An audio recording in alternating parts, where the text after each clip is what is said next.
Hello viewers, कैसे हैं आप सब।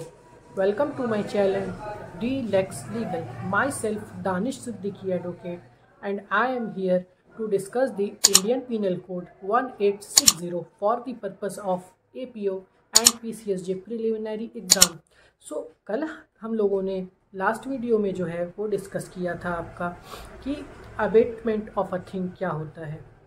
सो उसके बाद अब हम लोग आगे बढ़ते हैं। होप वो सेशन आप लोगों को समझ में आया होगा अच्छे से। उस सेशन से आप लोगों को काफ़ी एक बेटर अंडरस्टैंडिंग हुई होगी, कॉन्सेप्चुअल क्लैरिटी आप लोगों को उस सेशन में मिली होगी कि व्हाट इज़ अबेटमेंट।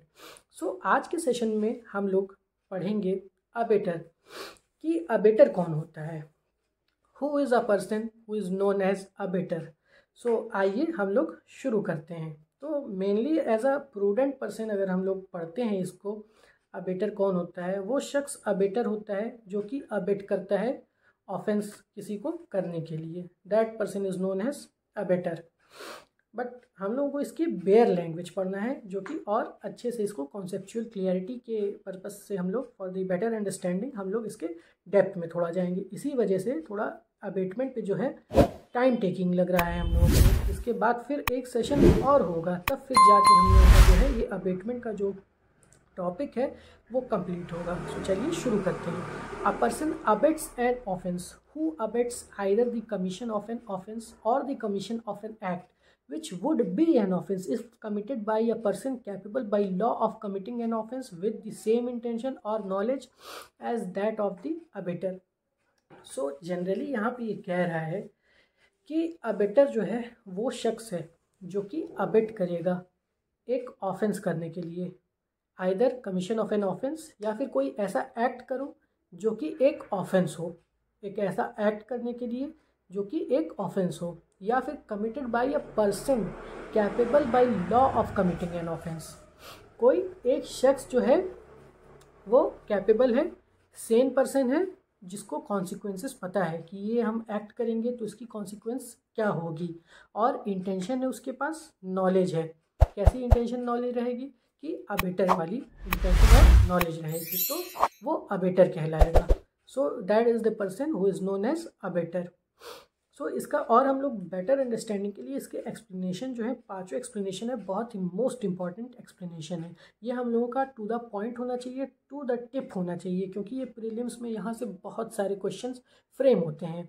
सो आइए हम लोग इसको एक्सप्लेनेशन पढ़ते हैं। So explanation 1, the abetment of the illegal offence illegal omission of an act may amount to an offense although the abetter may not himself be bound to do that act। अब इसको देखिए, ये हम लोग example के through समझते हैं, बहुत ही बेटर अंडरस्टैंडिंग आएगी, क्लियरिटी आएगी एग्जाम्पल के थ्रू। ये कह रहा है the abetment of the illegal omission of an act में अमाउंट टू एन ऑफेंस। अब देखिए क्या कह रहा है, the abettor may not himself be bound to do that. इसका एग्जाम्पल बहुत ही बढ़िया एग्जाम्पल आप लोगों को देते हैं, होप सो आप लोगों को समझ में आएगा।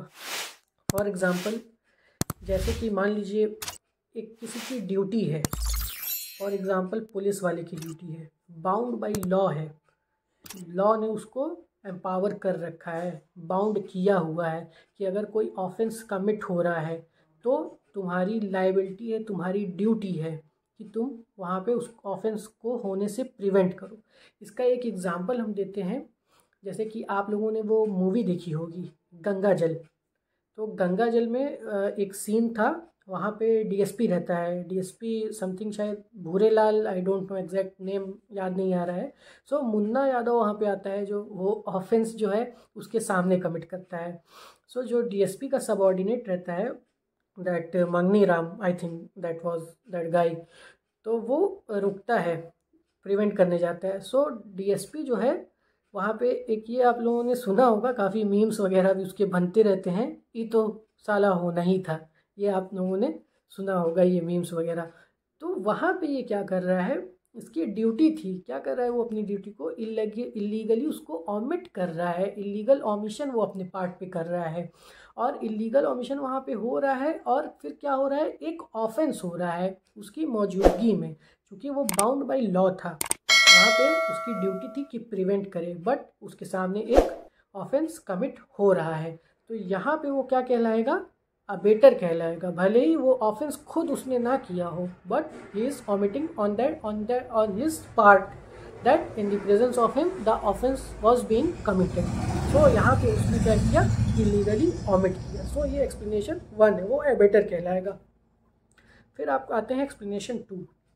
To constitute the offense of abatement, it is not necessary that the act abated should be committed or that the effect requisite to constitute the offense should be caused। अब इसका जैसे कि इलस्ट्रेशन में हम लोग पढ़ते हैं कि ए जो है वो इंस्टिगेट किया किसको, बी को, कि जाओ तुम सी का मर्डर कर दो जाके। बी ने जो है मना कर दिया, रिफ्यूज़ कर दिया, या फिर गया, उसका मन बदल गया कि नहीं करेंगे हम। तो यहाँ पे भले ही वो ऑफेंस जो है हुआ हो या ना हुआ हो, जो अबेटर है उसकी लाइबिलिटी वहाँ पे बनेगी। किसकी लाइबिलिटी बनेगी, ए गिल्टी होगा बी को मर्डर के लिए एबिट करने के लिए, ये इसकी लाइबिलिटी बनेगी। ये पहला, ये आपका हो गया एक्सप्लेनेशन 2। फिर एक्सप्लेनेशन का 2 का सेकेंड पार्ट भी है, effect requisite to constitute the offence should be caused. अब देखिए क्या कह रहा है, जैसे कि मान लीजिए ए ने जो है इंस्टिगेट किया बी को कि वो डी का जाके मर्डर कर दे। बी जो है वो गया और स्टैब कर दिया, किसको स्टैब कर दिया, डी को। डी जो है उस स्टैब से जो है रिकवर हो जाता है, जो उसको घाव लगता है, जो उसकी इंजरी रहती है वो ठीक हो जाती है, वो वुंड उसका। तो यहाँ पे जो है ए तब भी गिल्टी होगा, भले ही अगर वो उसका इफ़ेक्ट बदल गया, वो गया था डेथ कॉज करने बट उसकी डेथ कॉज नहीं हुई यहाँ पे, उसको मतलब क्या कहते हैं, ग्रीवियस हर्ट हुआ, कुछ वुंड हुआ, फिर वो रिकवर हो गया। बट जो लाइबिलिटी है अबेटर की यहाँ पे, वो गिल्टी होगा। किस लिए गिल्टी होगा, क्योंकि उसने इंस्टिगेट किया था बी को कि वो जाके किसका, डी का मर्डर कर दे। So A is guilty of instigating B to commit murder of D. तो ये आपका एक्सप्लेनेशन 2 हो गया। फिर आते हैं explanation 3। It is not necessary the person abetted should be capable by law of committing an offence और that he should have the same guilty intention और knowledge as that of the abettor और any guilty intention और knowledge. ये बहुत important है, very important. ये जो है ये आपका कह रहा है कि अबेटर जो है, मान लीजिए उसने जो है अबेट किया, किसको अबेट किया, एक माइनर को अबेट किया। माइनर कह लीजिए एक child, a child under the 7 years of age. तो यहाँ पे वो कैपेबल नहीं है, कैपेबल बाय लॉ नहीं है ऑफ कमिटिंग अ क्राइम, क्योंकि वो फॉल करेगा जनरल एक्सेप्शन में। तो यहाँ पे भले ही वो जो माइनर है वो क्या कहते हैं, आपका अबेटर ने उसको अबेट किया ऑफेंस कमिट करने के लिए, तो चूंकि भले ही वो कैपेबल बाय ऑफ लॉ नहीं है by committing that particular offence, तो यहाँ पे भी क्या होगा, अबेटर की ही लाइबिलिटी मानी जाएगी। भले ही वो एक्ट मतलब होता है नहीं होता है, बस अबेट अगर किया तो लाइबिलिटी बनेगी, किसकी बनेगी, अबेटर की बनेगी। एक्सप्लेनेशन 3 ये कहता है। इसका 1-2 इलस्ट्रेशन हम थोड़ा पढ़ देते हैं तो थोड़ा और क्लियर हो जाएगा ये। बाकी पढ़ना आप ही को है ये सारे इलस्ट्रेशन। बहुत क्वेश्चन यहाँ से पूछते हैं, नंबर ऑफ टाइम्स यहाँ से आता है क्वेश्चन। सो हम लोग पढ़ते हैं, बी वाला पढ़ते हैं। ए with the intention of murdering Z instigate B, a child under 7 years of age, to do an act which causes Z's death. B, in consequence of the abatement, does the act in absence of A and thereby causes Z's death. Here, though B was not capable of law of committing an offense, A is liable to be punished in the same manner as if B had been capable by law of committing an offense and had committed murder, and he is therefore subject to the punishment of death. ये देखिए इसको और अच्छे से explain किया है। ए यही कह रहा है कि ए ने जो है बी को जो है अबेट किया, जो कि चाइल्ड है, कि वो जाके मर्डर कर दे, किसका, जेड का कर दे। तो बी जो है वो कर देता है ऐसे, भले तो यहाँ पे भले ही उसकी लाइबिलिटी नहीं है, किसकी, दैट चाइल्ड की, क्योंकि वो अंडर 7 years है and not capable of law है कि वो कमिट कर सके ऑफेंस। लॉ उसको मतलब इम्यून कर रहा है यहाँ पे। तो लेकिन जो अबेटर जो है उसकी लाइबिलिटी ऐसी बनेगी कि नॉलेज है उसको, इंटेंशन है पूरी तरह से, मतलब पता है कि ये इसकी मतलब डेथ कॉज होगी।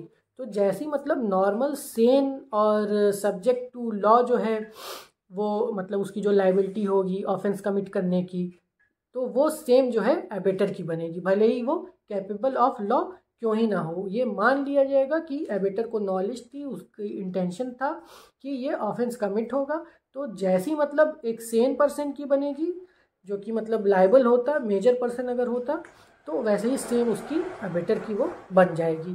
ठीक है, तो ये आपका एक्सप्लेन करता है। फिर आपका जो है, ठीक है, ये बी मतलब बहुत मोस्ट इम्पॉर्टेंट है ये प्रीलिम्स के लिए, इसके आप लोग मार्क कर लीजिए। फिर सी डी ये आपको सारे ही पढ़ने हैं। फिर हम लोग आते हैं एक्सप्लेनेशन 4 पे। ऐसे सारे हम पढ़ नहीं रहे हैं पूरा सारा, क्योंकि सारा पढ़ता चलेंगे तो फिर बहुत ही वक्त लग जाएगा और ख़त्म नहीं हो पाएगा, चूँकि हम लोगों को ख़त्म करना है। फिर सी हम लोग एक्सप्लेनेशन 4 आपका है, the abetment of an offence being an offence, the abetment of such an abetment is also an offence. ये सिंपली कह रहा है अबेटमेंट का अबेटमेंट भी जो है वो एक ऑफेंस उसको भी माना जाएगा। जैसे कि मान लीजिए ए जो है वो कर रहा है बी को अबेट, बी जो है वो किया सी को अबेट कि तुम जाओ और डी का जाके कर दो, डेथ कॉज कर दो जाके, या ग्रीवियस हर्ट कॉज कर दो। तो यहाँ पे सभी मतलब लाइबिलिटी होंगे। अबेटर का अबेटर भी जो है उसकी भी मतलब सेम सभी लोगों की लाइबिलिटी होगी।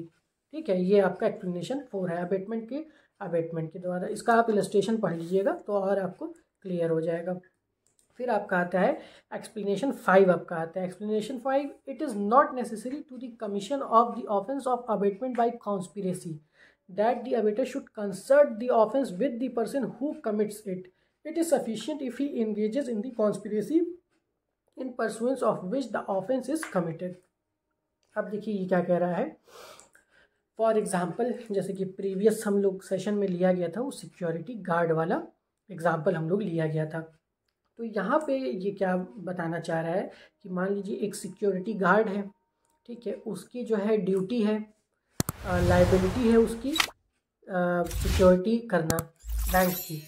तो उसने जो है बी शख्स से जो है वो आपका क्या किया, कॉन्स्पिरेसी किया, कहा कि तुम और बंदे लेके आओ और मतलब और किसी 2-4 बंदों से जो है तुम यहाँ पे डाका डलवा दो इस बैंक पे। तो यहाँ पे आपका जो है उसने क्या किया, एंगेज हुआ।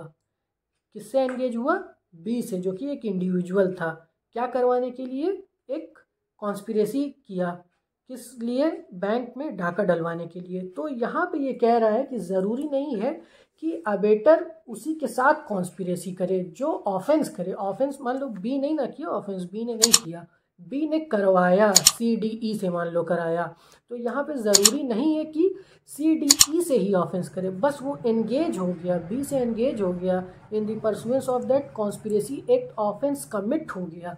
तो यहाँ पे भी एबेटर की लाइबिलिटी नहीं है। ज़रूरी नहीं है कि वो उस जो ऑफेंस कमिट किया है उसके साथ वो कंसर्ट करे। So in the pursuance of that conspiracy, यहाँ पे बस वो एंगेज हो गया बी से और एक कॉन्स्पिरेसी बन गई पूरी एंगेजमेंट के थ्रू।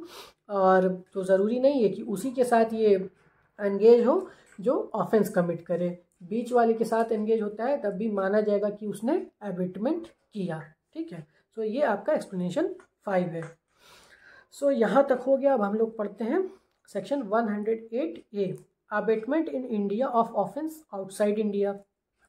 तो अब मान लीजिए इसका अंदर पढ़ते हैं, a person abets an offence within the meaning of this code who in India abets the commission of any act without and beyond India which would constitute an offence if committed in India. अब जैसे कि इसका illustration पढ़ते हैं, A in India instigate B a foreigner इन गोवा। अब देखिए यहाँ पे गोवा इसलिए बताया गया है, लिखा गया है क्योंकि गोवा जो है पहले आपका पार्ट नहीं हुआ करता था इंडिया का। इसको 14 साल के बाद आज़ादी मिली थी गोवा को। ये किसका था, पोर्टुगीज़ के रूल में था, तो इसीलिए आपका IPC 1860 है, तो इसीलिए इनकॉर्पोरेट किया गया है यहाँ पे गोवा। तो गोवा जो है इसको मतलब आप समझ लीजिए फॉरेन ही एक तरह से यहाँ पे समझिए गोवा को, तो इसलिए इसको इनकॉर्पोरेट किया गया था यहाँ पे।